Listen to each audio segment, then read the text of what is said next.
فيكون غدا من أول أيام العشر المباركة التي قال فيها النبي صلى الله عليه وآله وسلم: ما من أيام العمل الصالح فيهن أحب إلى الله من هذه العشر.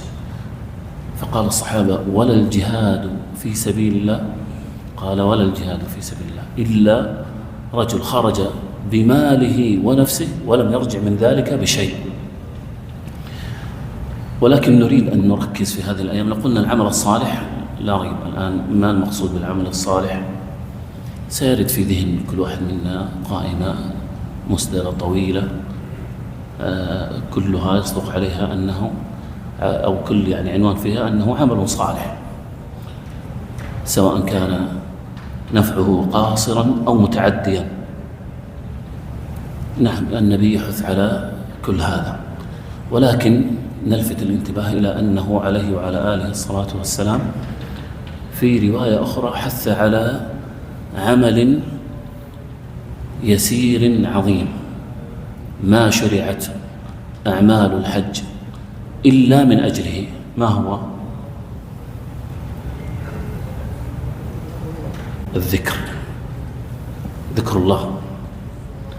ما شرع الطواف والسعي ورمي الجمار والوقوف بعرفة إلا من أجل ذكر الله عز وجل، ولذكر الله أكبر.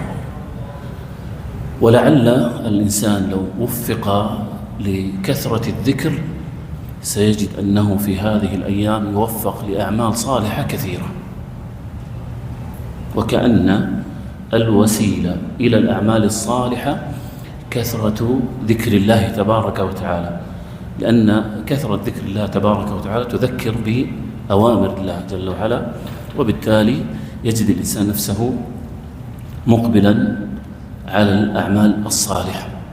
إذن طيب، ما الذي نص عليه من ألفاظ الذكر في ذكر فضائل هذه العشر؟ ما الذي نص عليه؟ التكبير. نص على 3 أنواع من الذكر: التكبير أحدها، والتحميد، والتهليل. فأكثر فيهن من التهليل والتحميد والتكبير. فإذن جاهد نفسك على أن تكون في هذه المرة أكثر ذكرا لله جل وعلا بهذه الألفاظ، ولو زدت التسبيح لكان حسنا، لأنها وردت فضائل كثيرة في هذه الألفاظ ال4: سبحان الله والحمد لله ولا إله إلا الله والله أكبر. ولو وفق الإنسان لهذا والله قد